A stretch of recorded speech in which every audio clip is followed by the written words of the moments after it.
Stop. Okay, bismillahirrahmanirrahim. Assalamualaikum warahmatullahi taala wabarakatuh.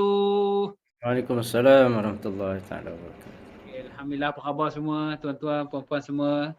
Ustaz Zamri, Puan Hafizah, Baik, insya-Allah. Mas. Saya rasa macam yang tak ada nama ni Puan Nani rasanya. Tak, Puan Nani mungkin siapa ni? Puan Nani lah kan? Mak kepada Hafiz. Apapun, alhamdulillah. Sekiranya pada ibu bapa yang tidak ada masalah pada kamera, saya mohon untuk buka supaya engagement kita ni sesi kita ni berjalan dengan baik. So saya pun lebih semangat lah tengok wajah-wajah ibu bapa yang saya rasakan kan masih merasakan lah kan struggle ataupun cabaran yang nak memastikan anak-anak ni kita ni hafiz Al-Quran di rumah. Benda tak mustahil, tapi kenalah melalui dengan proses kesabaran yang tinggi, dan saya rasa saya cukup merasai lah keperitan dan kepenatan. Tapi apa pun benda yang kita hadapi sekarang ni, itu semua dalam perkiraan Allah Subhanahu Wa Taala. Sebab apa? Sebab apa saja yang kita nak buat ni satu je tujuan dia. Bukan sahaja semata-mata nak anak kita hafiz sebenarnya. Kan? Apa tujuan kita buat istimak, kita buat pertemuan, kita spend time, kita kosongkan waktu kita setiap malam dalam setiap minggu satu hari, kan? Tidak lain tidak bukan untuk kita nak charge bateri kita, kan? Bukan telefon je nak kena charge supaya berfungsi setiap hari, tapi kita juga nak kena charge bateri kita, iaitu bateri apa? Bateri energi untuk kita salurkan pada anak-anak.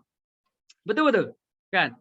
Bateri ni kita perlu ada, sebab kalau kita tak salurkan dengan baik, kalau kita lemah, anak pun akan turut ikut lemah. So walaupun pertemuan ringkas, saya nampak muka-muka, wajah-wajah ibu ayah kan, tu pun cukup. Walaupun tak sebutlah apa point apa yang kita nak mention setiap minggu kan. Tapi dengan pertemuan ni pun sudah dikira kita dah dapat dah sedikit sebanyak tenaga untuk kita buat yang lebih baik untuk minggu-minggu yang akan datang.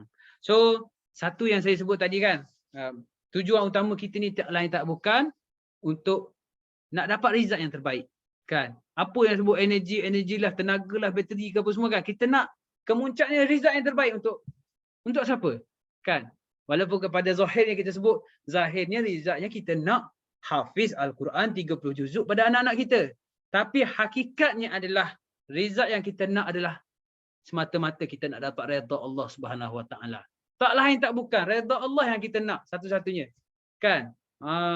Apa saja yang kita nak buat pada hari ini sebenarnya nak dapat redha Allah, nak dapat kasih sayang Allah Subhanahu Wa Taala, nak dapat syurga Allah Subhanahu Wa Taala, kan? Pada zahirnya kita nak anak kita hafiz, tapi melalui perkara tersebutlah tercapainya apa yang kita nak, mardatillah, kan? Dan dalam misi kita untuk lahirkan anak kita hafiz Al-Quran ni, kan, tidak dia berkait dengan satu-satunya amalan, kan, satu-satunya amalan yang sentiasa diangkat darjatnya ataupun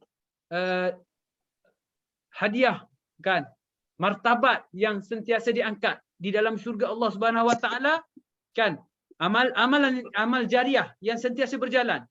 Okey, kalau amalan lain, kan, kita amalan jariah, wakaf Al-Quran, sumbangan ni, wakaf harta kita, wakaf apa segala amal jariah yang berterusan, kan, jariah, ni dia berterusan, kan. Amalan-amalan ni berterusan tapi dia terhenti sehinggalah bila berakhirnya hari kiamat, kan. Walaupun kita mati 30, 50 tahun yang lalu, tapi pahala-pahala ni berjalan sehingga kita di padang mahsyar, kita bertemu Allah Subhanahu Wa Taala. Tetapi specialnya, kan, istimewanya Al-Quran, amal jariah ni tidak terhenti setakat berakhirnya hari akhirat contohnya, kan, tapi dia tetap berjalan walaupun kita ni berada di dalam syurga, kan. Amalan, satu-satunya amalan yang tetap berjalan, pahalanya, ganjarannya di sisi Allah, kan, adalah amalan membaca Al-Quran walaupun di dalam syurga. Sebanyak mana kita baca Al-Quran dalam syurga, sebanyak itulah tingginya darjat kita di sisi Allah Subhanahu Wa Taala, kan. Begitu juga dengan amalan-amalan Al-Quran, amalan Al-Quran yang berkaitan dengan Al-Quran, dia sentiasa berkait dengan istimewanya apa sahaja yang berkait dengan Al-Quran, dialah yang paling istimewa. Malaikat Jibril menjadi dilantik daripada ketua Al-Quran disebabkan dia ni Sebabkan tugasan dia, kerja dia menurunkan wahyu, salah satunya wahyu Al-Quran. Bulan Ramadan menjadi bulan yang paling istimewa disebabkan satu malam itu malam turunnya Al-Quran. Tanazzalul inna anzalnahu fi lailatul qadr.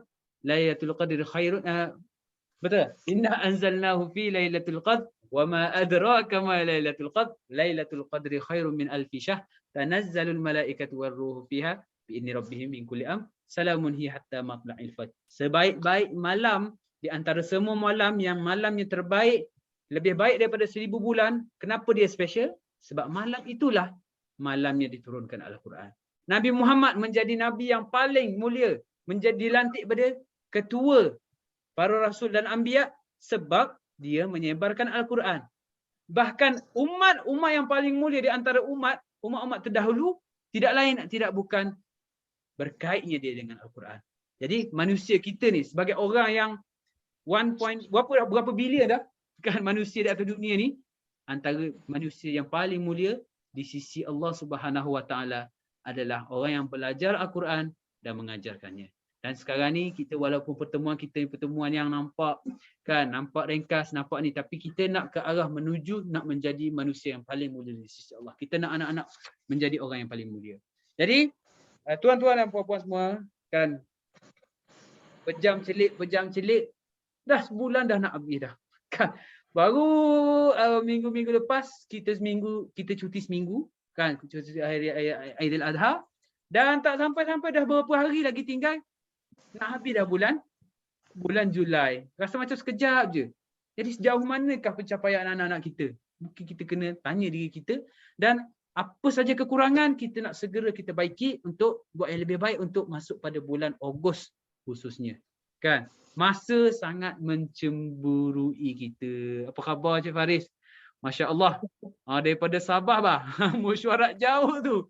Kan? Tahniah. Kan? Walaupun bertemu dengan mesyuarat, tetap nak join juga istimak pertemuan kita pada malam ini. Saya ucapkan tahniah kepada Cik Faris. Dan kita boleh teruskan. Walaupun nasib baik tak masuk lagi agenda utama yang kita nak discusskan pada malam ni. Apapun, tahniah Cik Faris kerana sudi berluangkan masa pada malam ni. Saya sebut tadi tentang persediaan untuk kita nak masuk kepada bulan 8, iaitu bulan Ogos. Agenda utamanya adalah bulan Ogos ni adalah bulan Marathon Hufaz kali kedua. Bagi yang belum sempat, saya kira sebahagian besar ibu bapa anak-anaknya dah terlibat dengan Marathon Hufaz kali yang pertama. Betul? Kan? Jadi kita dapat saksikan antara semua pelajar hanya seorang sahaja yang berjaya mencapai target minimum Marathon Hufaz. Kan? Mencapai target minimum Marathon Hufaz kali yang pertama, iaitu Al-Azhar Saifullah, yang alhamdulillah Al-Azhar Saifullah sudah pun khatam hafiz Al-Quran. Tapi kita sebahagian besar, majoriti semua selain daripada Azhar, maksimum berjaya dapat mencapai 20 dalam 2 juzuk. Okay, kurang 1 juzuk lagi. So, macam mana persiapan yang kita nak hadap untuk anak-anak kita ni dalam Marathon Hufaz kali kedua? Ini adalah apa yang kita nak discusskan pada malam ni. Okay. Nampak macam mustahil. Sebab kita tengok, kita dah lalui Marathon Hufaz kali pertama, anak saya dah dapat 20 muka surat je kan. 30 muka surat je, tak sampai lagi 3 juzuk. Tapi tujuan utama Marathon Hufaz ni untuk semua ibu bapa ambil maklum, bukan semata-mata untuk capai 3 juzuk target minimum tu. 5 juzuk kan, 5 juzuk ke atas. Tapi sebenarnya kita nak pastikan yang anak-anak kita ni berada dalam mood yang baru, arus yang baru untuk menghadapi level of cabaran yang berbeza. Kita tahu anak-anak kita menghadapi stres. Memang apa saja komen-komen ibu bapa, memang itulah yang diberitahu, iaitu apa dia? Anak kita menghadapi satu stres, satu tekanan, dan benda itu fitrah bagi orang yang menghafal Al-Quran. Dan itu sudah pun dilalui oleh anak-anak kita. Melalui Marathon Hufaz ni, kita nak anak-anak melalui satu fasa tekanan yang tinggi kan, untuk dia melalui fasa yang lebih mudah untuk akan datang. Kan? Ibarat macam kristal lah. Kristal ni jadi nilai yang tinggi sebab apa? Sebab dia duduk dalam satu tekanan yang tinggi. Emas bernilai pun macam mana? Dibakar dengan suhu yang tinggi. So kita nak anak-anak kita ni nilai hafazan dia lebih berkualiti untuk akan datang, dia perlu melalui satu fasa tekanan yang tinggi. Mungkin kita agak seram sikit bila sebut tekanan-tekanan ni. Tapi jangan bimbang, sekiranya kita melalui fasa dengan guidance yang betul, insya-Allah benda tu dilalui anak-anak, tapi melalui sokongan dan moral support daripada kita semua, energi yang tinggi daripada kita semua, insya-Allah anak-anak dapat melalui dengan kuatlah, insya-Allah kuat semangat. So berkenaan dengan maraton hufaz kali kedua ini, saya nak tanya pandangan pada ibu bapa lah. Cadangan saya untuk kita melancarkan maraton hufaz kali yang kedua ni, cadangan saya nak semua perasan kan, saya ada mesej nak sahkan alamat rumah, betul kan? Sebab saya nak hantar banner banting lah. Kita nak hidupkan kempen di rumah. Kalau macam di sekolah ni ada kempen-kempen, samalah, kita pasang bendera, kita banyakkan hiasan, kita nak ada bahan maraton tu. Setakat ni anak-anak kita dah ada sebut tak pada kita nak buat maraton. Ada tak benda tu? Ada tak sebut-sebut kan? Dia gosip-gosipkan. Ada setakat ni ada? Ada. Cik Semawi kata ada. Puan Ani ada kata macam mana? Puan Hafizah, Alisha ada sebut-sebut ke? Naufal ada? Belum lagi. Belum lagi. Mungkin. Maksudnya mesej tu belum sampai lah. Sampai ke tahap dia orang sebut-sebut kat kita. Kan? Kita nak maraton hufaz ni, cadangan saya, kita lancarkan selepas cuti awal Muharram. Ini pun makluman kedua kan. Hujung bulan ni kita ada cuti lebih pada 1 hari.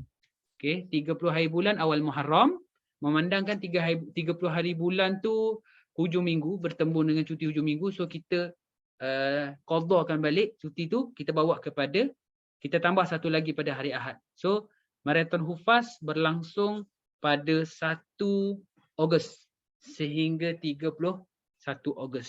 Itu adalah tempoh maraton hufaz.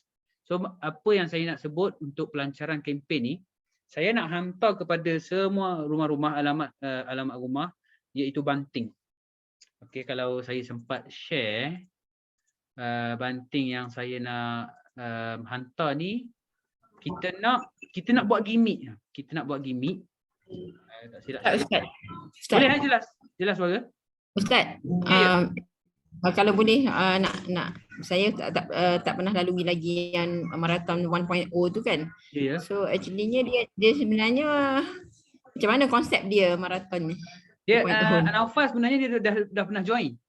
Separuh. Seminggu nak habis tu pun dia dah berjaya dapat 17 muka surat. Masya-Allah. Kan? Seminggu baru masuk, dia masuk dalam arus maraton tu. So saya explain sekali lagi lah. Dalam setahun, okey, Akmal punya kempen antara kempen terbesar Akmal lah. Selain daripada kempen paling besar Akmal adalah kempen graduation. Okay, graduation dia menghimpunkan seluruh pelajar-pelajar seluruh Malaysia, sama ada online ataupun bersemuka. Kita himpun, kita kumpul di satu tempat. Kalau macam tahun lepas kita buat di Stadium Guam Badak, okay, di Terengganu. Okay, kita buat konsep ni, konsep graduation, bukan kita panggil graduasi, kita panggil graduvasi. Dua perkataan yang bersambung, iaitu graduation dan motivation. Tujuannya kita nak pelajar-pelajar ni tengok, kalau macam di luar sana, kalau graduation yang graduan je lah yang join, betul tak? Kan? Tapi berbeza dengan Akmal, pelajar yang belum khatam pun dia join sebab dia nak saksikan kawan-kawan dia yang mengaji bersama, naik pentas dah kan.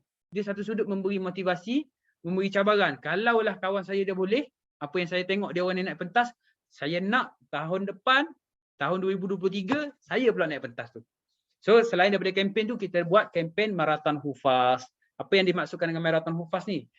Kan, maraton hufaz ni adalah satu kempen untuk kita nak mengetahui kekuatan sebenar pelajar dengan kadar maksimum.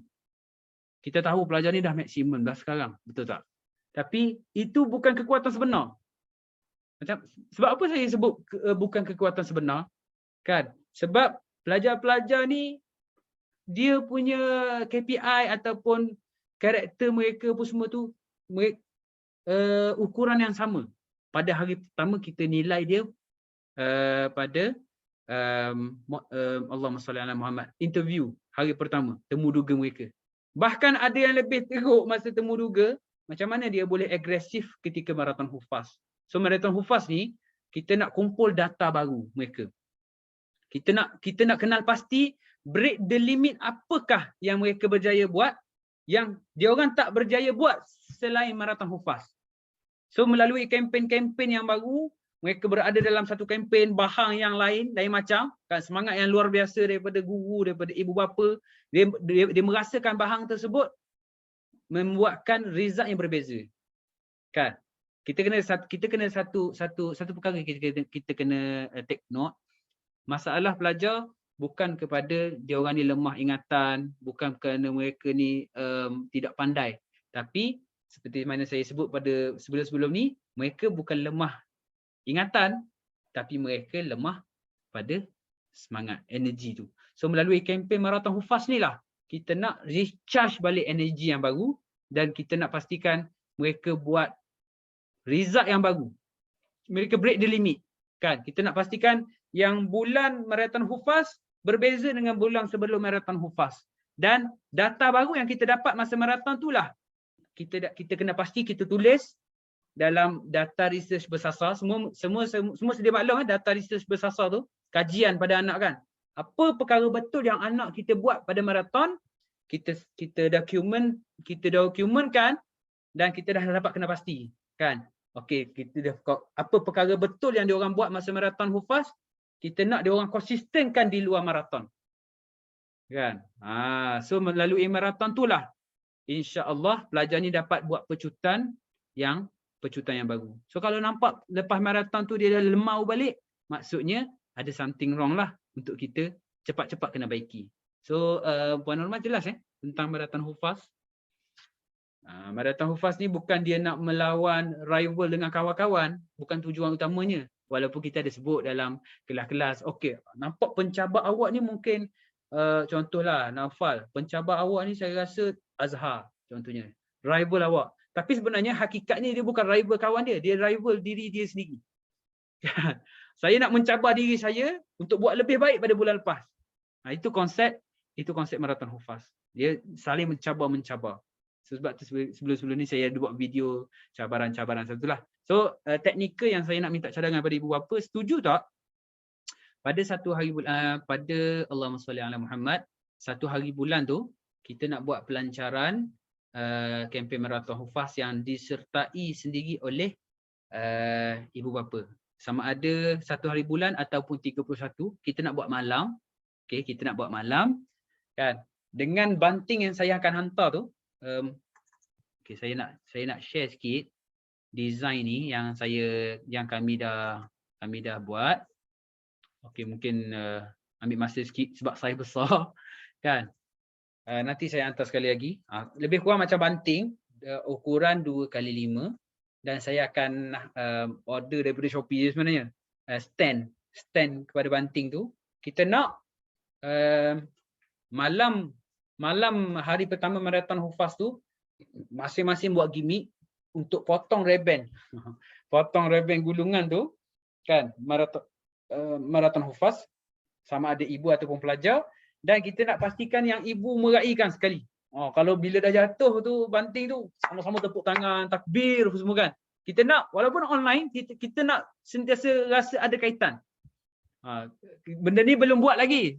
Cadangan idea saya lah untuk merasai, bezanya. Rasa macam ada perbezaan lah. Kan kalau macam sebelum-sebelum ni macam tanya-tanya, tengok kod report. Tapi rasa beza kali ni nampak ada sentuhan lebih sikit daripada engagement lebih sikit parent pada pelajar. So kita nak pelajar rasa apa? Rasa ada kaitan, rasa macam ada dia orang ni taking care lah kan, ambil tahu sampai buat benda ni kan. Apa cadangan macam mana? Setuju tak dengan cadangan saya? Semasa-masa ibu apa boleh raikan sekali. Boleh? Okey tak? So mungkin kita rasa malu-malu sikit kot, Allah depan kamera lah apa semua. Setuju. Setuju Ustaz Zamri okey? Kita nak buat konsep tu. Kalau boleh masing-masing dalam kamera ni ada banting dekat belakang. Siap-siap dah banting. Saya tak tempat nak tunjuk pula. Ada siap-siap banting tu yang belum dipotong lagi. So kita panggil, saya bagi tahu, okey dalam kiraan 5, 4, 3, 2, 1. Ada kan? Semua ibu bapa ataupun pelajar potong. Lepas potong tu kita tepuk tangan ramai-ramai. Okey. Selamat datang ke Marathon Hufaz kali kedua. Dan saya pun buatlah tayang satu video kan. Video tu video sebagai gimmick lah untuk melancarkan Marathon Hufaz kali kedua. Boleh? Okey tak? Okey. Saya nak pastikan yang nak memastikan pelajar tu ada energi. Masa tu mungkin ibu bapa lain sikit lah kot. Karakter yang lain sikit lah. Uish, lain macam lah aku. Energi lain macam kan. Kalau macam dulu-dulu kan. Nampak garang-garang. Kali ni nampak lain macam kan. Happening betul. So pelajar pun menambahkan rasa keterujaan untuk buat yang terbaik pada bulan Ogos tu. So kalau nampak apa perkara betul yang dia buat pada bulan Ogos, itulah kita nak terus konsistenkan pada bulan-bulan seterusnya. Macam mana? Dengan saya okey? Alright Okey. Alhamdulillah. Kalau kata okey, saya nak tengok sikit respon. Angkat best sikit. Okey. Okey, alhamdulillah. Okey. Jadi itu agenda utamanya lah berkenaan dengan maraton. Tapi beberapa perkara lah yang Allahumma salli ala Muhammad, ibu bapa perlu upgrade. Walaupun saya dah sebut pada maraton, pada istimak beberapa yang istimak yang lepas kan, 7 karakter ibu bapa yang hebat untuk anak mujahid yang hebat. Tapi pada malam ni saya nak sebut dalam beberapa poin, iaitu poin menarik fokus. Okey, menarik fokus anak-anak mujahid akmal. Okey, jelas itu tajuk utamalah, menarik fokus anak-anak mujahid akmal. Okey. Yang pertamanya adalah bila kita sebut tentang pencapaian pelajar-pelajar, khususnya pada pengajian online ni, tidak dapat tidak kita ada cabaran dalam masalah perhatian anak-anak kepada Al-Quran. Kan? Khususnya masalah cabaran-cabaran gadget. Sejauh mana kita nak pelajar-pelajar ni renggangkan diri sebaik mungkin daripada gadget khususnya. Okay, mungkin kalau di akmal bersemuka dah kurang masalah gadget sebab dikawal sepenuhnya oleh sekolah. Tapi sejauh mana kita nak melaksanakan apa yang sekolah buat, kita nak buat di rumah. Kan, seperti mana yang saya maklum sebelum anak-anak masuk di sekolah kan, kita dah temuruga dia kan, boleh tak ni no gadget, no TV, no kartun kan, kecuali hujung minggu. Sejauh mana yang ibu bapa sudah pun membuat perkara yang sama pada anak-anak kan, sebab benda itulah yang memberi masalah kepada fokus pelajar untuk meneruskan misi mereka hafiz Al-Quran. So yang pertamanya adalah kan, nak memastikan anak-anak ni sentiasa fokus kepada misi mereka di rumah untuk hafiz Al-Quran, iaitu pelajar perlahan kepada rizatnya adalah sekiranya mereka tidak nampak keterujaan ataupun kesungguhan daripada guru dan ibu bapa. Kali ini saya nak sebut dua pihak kan, keterujaan daripada guru dan keterujaan daripada ibu bapa. Sebab tu kadang-kadang waktu kita kelas kan, kita tak straight je daripada 8 sampai pukul 6 tu kelas je kan, ngaji pun semua kan. Kadang-kadang ada waktu-waktu kalau pelajar ni nampak lemau contohnya kan, guru ni akan buat apa, mungkin akan kosongkan waktu tu 5 minit sembang-sembang, berbual-bual, cerita-cerita kan, supaya nampak ada mood sikit pelajar, contoh. So tu supaya apa dia, supaya pelajar ni tak nampak kesungguhan guru tu untuk memastikan energi dia ada, contohnya kan. Okey, selain daripada tu, apa yang guru buat kan, setiap kali kejayaan pelajar kita memang akan sampai nak habis hilang suara. Suara saya semalam ni saya kontrol lah sikit sebab saya nak bawa benda energi yang ni untuk motivasi pagi esok. Jadi biasalah kalau saya berteriak, bertopik, wah taknya kan. Riuh rendah sekali dalam motivasi. Itu gurulah sebaik yang mungkin untuk energi pelajar-pelajar ketika online. Tapi apakah konsep yang kita nak bawa? Energi dan kesungguhan daripada ibu bapa di rumah. Okey. Dia tak semestinya kena happening kan, tak semestinya. Kadang-kadang dengan body language parent pun membuatkan pelajar tu nampak dah ada kesungguhan. Itu yang pertama. Okay. Waktu teknikal lah macam mana apa semua tu kan, kita boleh fikir sama-sama. Yang keduanya adalah, kita nak supaya pelajar ni, kita nak bagi pelajar ni nampak yang ibu bapa deliver lebih banyak daripada yang pelajar sangka. Okay, deliver apa tu? Deliver apa saja effort untuk memastikan dia khatam Al-Quran. Kan? Supaya kita nak deliver lebih banyak daripada pelajar, supaya pelajar ni nak rasa ada confident. Contoh kan, kalau coach ataupun jurulatih pemain bola sepak ke apa kan, kalau dia nampak lemau je, agak-agak pemain dia lemau tak? Kan? Pemain dia lemau tak? Kan? Kena ikut kau lah, nak makan bila ke, kan nak training bila ke. Coach tu tengok dekat bangku je, bangku simpanan je. Kan? Okey, pergi sini, pergi sana, pergi situ. Macam tu je. Ke coach tu, coach bola sepak, kalau berteriak tu bergegar satu stadium. Dengar daripada jauh. Kalau main bola lah kan. Kalau main bola, dia punya mic tu, coach tu ataupun manager berteriak, dengar. Sampai kat TV pun dengar. Macam tu lah, kena pastikan yang coach tu deliver lebih pada pelajar. Walaupun dia tak main, dia tak betul lagi. Deliver yang lebih baik, coach kadang-kadang dia masuk dalam padang.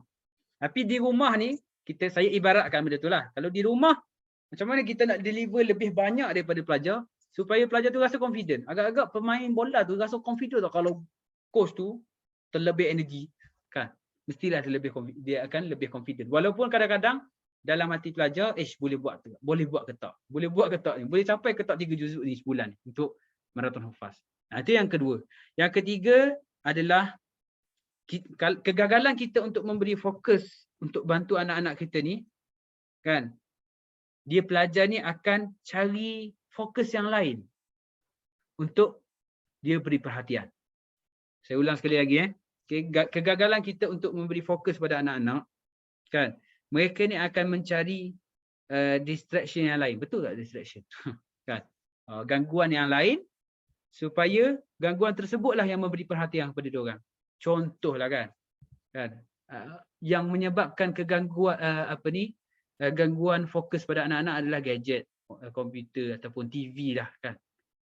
Kalau kita tidak beri fokus untuk anak-anak lebih daripada tu, mereka akan cari benda-benda yang lain untuk telefon apa semua kan, untuk memberi kepuasan kepada dia. Memberi kepuasan. Kadang-kadang fokus kita pada dia orang ni benda yang sama, dan benda tu memberi tidak memberi kepuasan pada dia orang. Last telefon dia yang memberi satisfied pada dia orang. Sejauh mana kita nak mengelakkan benda tu, bila kita jauhkan benda tu, sejauh mana pelajar faham yang mak ayah buat benda ni untuk kebaikan dia. Sebab kadang-kadang kalau kita buat benda tu, dia tak faham tau. Dia boleh memberontak apa semua. Kan? Kita rasa kita faham, kita rasa macam dia faham sebab dia dah besar. Tapi kalau tak communicate dengan baik, kan, abang kena faham.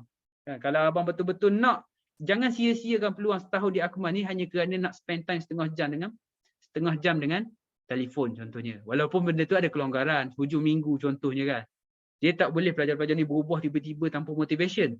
Kan? Macam mana sampai tahap pelajar ni mengaji tengah malam, korbankan waktu, korban demi impian dia, dia tidak dapat datang dengan tiba-tiba. Pokok takkan bergoyang kalau tak ada angin. Kan? Pelajar ni tidak akan tiba-tiba bangun tidur, mengaji sampai dia korbankan semua benda, kan? Kecuali dengan trigger motivation bukan saja daripada motivasi kami lah setiap hari, tapi motivation kata-kata yang sangat mendalam bagi pelajar. Contoh. Saya nak pujilah sikit anak-anak kita pula dah. Anak-anak tuan-puan semua hari ni, masya-Allah. Hari ni saya nak bagi tahu, walaupunlah win dia sama ataupun mungkin tak drastik, saya nak tengok hari ni pelajar dia nampak serius betul hafal Quran, baca Quran. Masya-Allah. Kan? Dia beza macam sebelum-sebelum ni, macam kadang-kadang dia distracted sikit lah. Betul tak saya punya term tu? Distracted. Okay, terganggu. Contoh ada pelajar ni dia macam ada something dia tengok kat skrin. Kan? Baca, mata kena tengok bawah. Baca, betul tengok bawah. Kadang-kadang ustaz suruh baca gini, okay, Quran kat sini. Mata dia tengok. Baca dalam 5 minit, mata tengok. Tapi hari ni tak tengok langsung skrin. Itu seorang pelajar contohnya. Ada pelajar-pelajar yang lain, kadang-kadang dia macam orang kata khayal-khayal ni, orang luar panggil apa? Kan, mengelamun, fikir-fikir. Tapi hari ni fokus betul. Kan? Straight daripada 8 sampai pukul 6. Kenapa tu? Bila tanya murabi dia, perkataan ringkas je murabi bagi tahu semalam, bagi tahu, kamu kalau kamu tak serius hafal Al-Quran ni, kan, dia tak akan macam something lah dia sebut, tapi serius. Perkataan word dia, keyword dia serius. Kan? Kita tak expect pun pelajar-pelajar kadang-kadang yang umur 10, 11 yang boleh faham. Tapi hari ni dia boleh buat benda tu. So macam mana saya sebut tadi tu, kan, berkenaan dengan tajuk yang latest tadi tu, kan, gagal beli fokus. Tapi kadang-kadang kata-kata kita yang ringkas pun boleh membuatkan pelajar ni, oh boleh serius dia kan, kerja dia.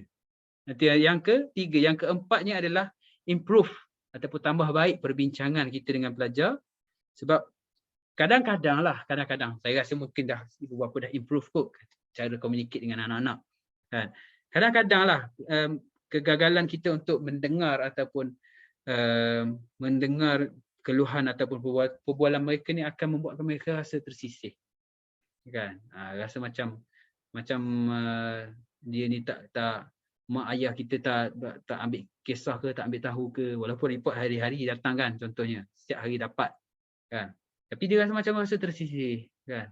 Kalau benda ni kadang-kadang berlaku di akmal Allahumma salli ala Muhammad, antara guru dengan pelajar lah, sama ada offline dengan online ni, kadang-kadang bila guru ni layan lebih sikit pelajar ni, bukan layan lebih tu sebab pelajar tu special.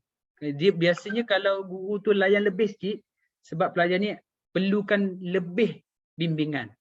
So pelajar ni ada waktu time dia dengan guru ni agak berkurang sikit lah. Contohnya daripada 2 jam kepada 1 jam.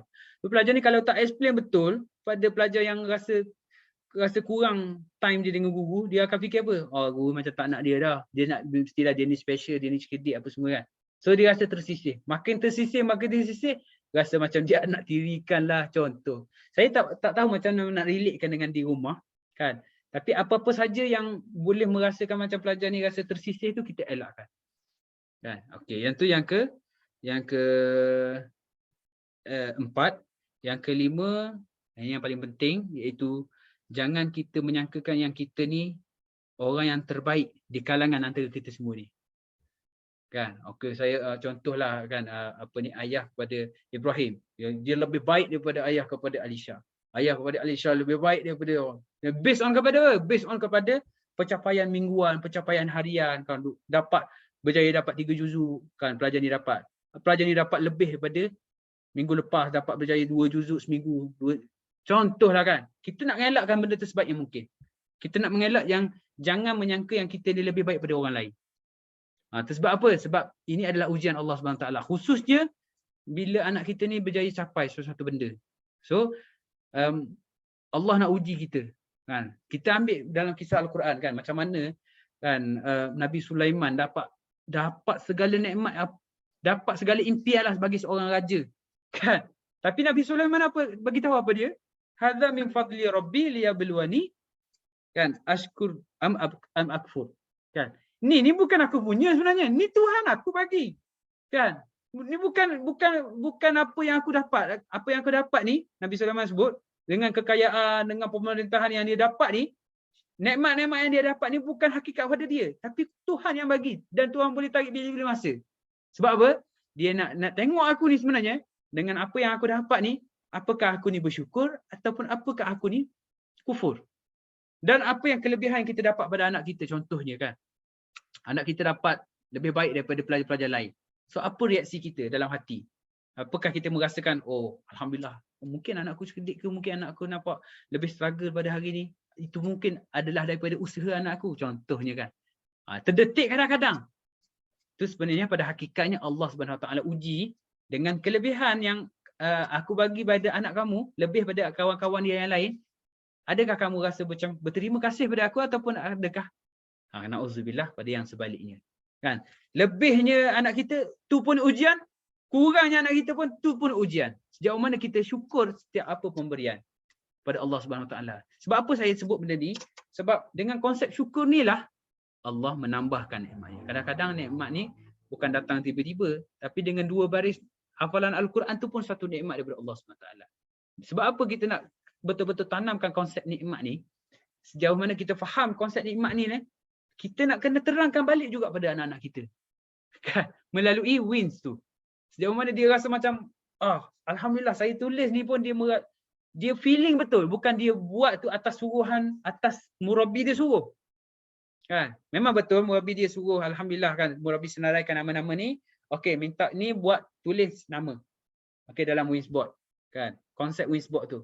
Kita nak elakkan macam pelajar buat tu sebab guru yang suruh.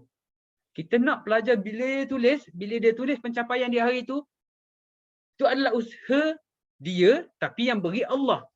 Dan bila Allah beri, alhamdulillah, terima kasih Allah. Dan konsep terima kasih itulah kita nak menarik lebih nikmat dengan kesyukuran yang kita dapat tu, Allah beri lebih pada kita sebagai pulangan.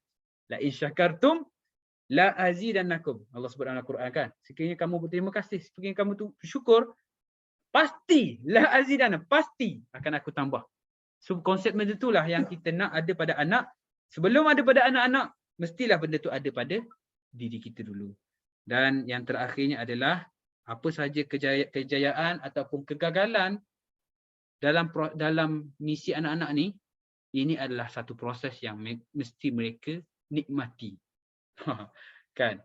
Gagal pun mereka kena menikmati, berjaya pun mereka mesti kena enjoy. Kan? Mana ada sesuatu proses tu dia berjalan dengan baik sepenuh masa, tak ada. Saya tak pasti, tak pandai nak relate pada semua benda sebab sangat banyak benda. Proses satu kejayaan tu mesti melalui proses naik dan turun. Begitu juga dengan anak-anak, mereka akan melalui proses satu masa mereka akan stres. Mereka akan menangis kan. Lumrah orang hafal Quran wajib menangis. Kadang-kadang bila kita tengok dia menangis, hati kita macam betul ke tak anak aku ni? Kan dia boleh hadap ke tak ni? Kan sebab kita bimbang macam kalau dia menangis banyak sangat ni, kakak takut jadi apa? Sebenarnya itu adalah fitrah setiap orang yang nak hafiz Al-Quran. Kan, kalau saya menangis ni, saya kena menangis sebab kena watan salah satunya. Tapi konsep tu kita tak boleh buat pada anak-anak kita di Akmal. Walaupun anak kita di rumah, di bawah pantauan kita, konsep watan still tak boleh buat. Mungkin saya nak bagi pemahaman sikit. Konsep rotan ni dia dua, boleh buat dan tak boleh buat. Boleh buat sekiranya dah Hafiz dengar ni. Kan? Kalau ada anak kat sebelah tu, dia konsep rotan ni dia bila berkait dengan akhlak dan adab. Contohnya tinggal solat, wajib rotan lah. Kan kalau dah besar tak solat lagi, tu rotan lah, lagi-lagi melewatkan solat.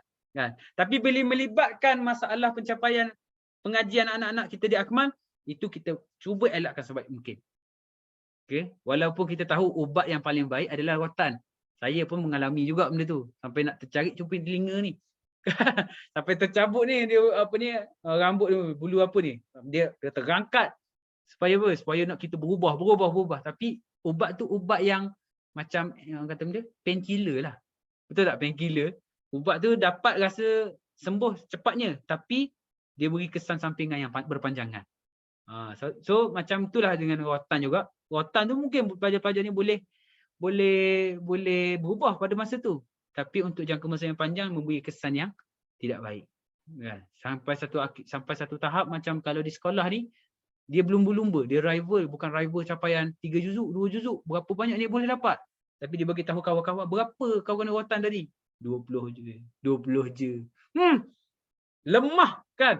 Aku dapat 30 rotan Ustaz tadi. Dia bangga-bangga pula kan? Contoh. So kita nak elaklah benda tu, konsep rotan ni, kecuali melibatkan dengan akhlak dan adab. Benda ni sangat penting.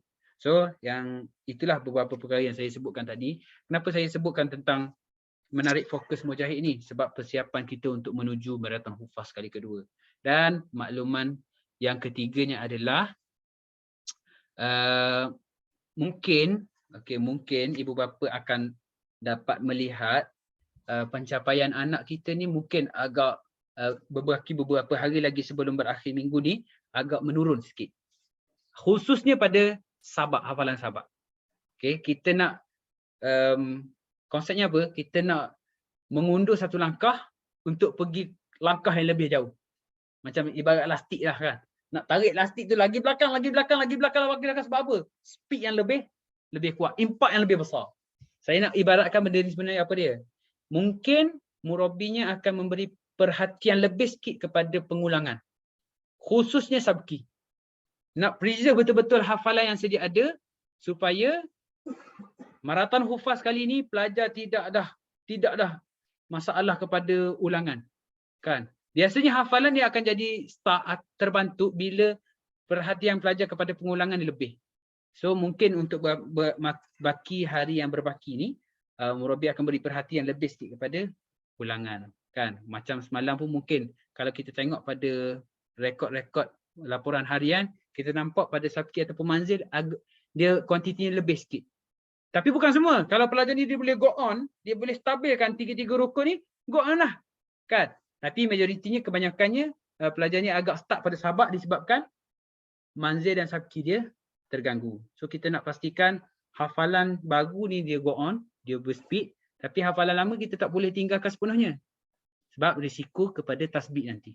So jelas semua berkaitan dengan beberapa perkara ni. Yang pertamanya adalah saya ulang sekali lagi lah bagi yang mungkin tak sempat nak catat. Yang pertama berkenaan dengan Maraton Hufaz, gimik pelancaran kita. Yang keduanya berkenaan dengan cuti awal Muharram. Yang ketiganya adalah pelaksanaan ulangan sabki yang diberi lebih perhatian. So saya kira waktu cukup sekadar tu. Sekiranya ada apa-apa persoalan boleh bertanyakan kepada saya. Kalau soalan tu melibatkan mungkin lebih privasi, boleh mesej pada saya, insya-Allah. Kalau umum ke apa, saya buka untuk soalan. Ada? Sebelum saya tutup, Puan Hafizah, Cik Tengku, Cik Osmawi kan? Puan Nur, Ustaz Zamri. Ustaz, cuti awal Muharram tadi berapa hari sebenarnya? Cuti awal Muharram tu sebenarnya hari Sabtu kalau kita tengok pada kalendar kan. Tapi hari Sabtu tu hari cuti pelajar lah, cuti umum kan. So bila bertembung ni terpaksa kita ambil hari Ahad tu sebagai menggantikan hari Sabtu tu lah. Kita nak meraihkan lebih khususnya kepada pekerja lah, pada guru-guru seluruh akmal lah kita laksanakan benda ni. Kan, bila guru tu bila bertemu dengan hari Sabtu dia akan tambah sebelum cuti peristiwa ataupun selepas cuti peristiwa. So kita ambil selepas cuti peristiwa untuk tambahan tersebut. So untuk lebihan 2 hari ni walaupun cuti tak ada kelas, kita nak pastikan pelajar ni selesaikanlah misi dia tu, sama ada ulangan ataupun hafalan baru. Kita nak pastikan walaupun cuti, benda ni kita tak wajibkan. Contohnya kan, kita nak pelajar ni buat benda tu dengan sukarela. Kan? Tu satu pencapaian yang sangat besar lah kan pada diri kita, pada anak-anak kita sekiranya dia orang buat benda tu atas kerelaan. Bukan senang untuk sampai satu tahap pelajar ni sanggup korbankan cuti, korbankan main petang untuk Al-Quran. Tapi dia orang tak akan mampu buat tu sekiranya tak ada kesadaran yang tinggi. Kan? Seperti mana juga sahabat-sahabat Nabi sanggup jadi benteng kepada tombak dengan anak panah, melindungi Nabi. Itu bukan semata-mata datang tiba-tiba nak buat macam tu. Tapi dia betul-betul nak kasih dan sayang dia pada Nabi SAW. So benda tu, semangat tu yang kita nak, semangat mak kilau tu. Kan, semangat mak kilau tu nak kita ada pada anak-anak. So ada soalan lagi? Agak tersasul sikit saya hari ni sebab kat sekolah ni pakat-pakat demam, bukan COVID. Tapi jadi lidah ni jadi agak macam berbelit-belit. Sorry lah kalau ada berbelit-belit kurang faham tu. Masya-Allah. Ada soalan? Jangan lupa habis sesi istimak ni minta semua ibu bapa untuk macam biasa share learning point. Itu adalah budaya kita lah. Budaya kita. Kalau macam pelajar saya minta tunjuk macam ni. Tapi tak sampai dah tahap macam tu. Okey semua tunjuk. Tak nak lah kan. Semua boleh share lah dekat group. Okey. Okey, alhamdulillah. Kalau tak ada soalan, kalau perlukan soalan lebih privacy, mungkin boleh mesej saya, insya-Allah, mesej nombor Mudir. Insya-Allah semoga pertemuan kita pada malam ni Allah menjadi perkiraan pada ganjaran Allah Subhanahu Wa Taala. Apa saja kita buat ni bukanlah meeting menjadi punca kan kejayaan pelajar. Ini adalah asbab, tapi hakikatnya semuanya datang daripada Allah. Sama ada anak kita ni berjaya buat atau tak, itu adalah pemberian. Apa dia? Sebab Allah nak tengok kita ni syukur ataupun kufur. Itu je tujuan dia. Dan semoga apa saja yang kita nak buat ni mendapat redha Allah Subhanahu Wa Taala dan kecintaan dan apa sajalah syurga Allah Subhanahu Wa Taala pada kemuncaknya. Wallahu alam. Aqulu qauli hadza astaghfirullahal azim li wa lakum. Saya nak tengok energi yang tinggi daripada ibu bapa. Saya nak takbir, minta semua buka mic. Saya nak tunjuk pada istimak parent, istimak pelajar esok, istimak motivasi. Ni, inilah ibu ayah kamu. Kan setiap malam tengok energi dia orang. So kita nak deliver energi. Saya nak dapatkan energi yang tinggi daripada tuan-puan semua juga. So boleh boleh dalam kiraan boleh buka mic, kenapa keras ni? Habis data ke? Masya-Allah. Okay, semua boleh buka mic. Okay.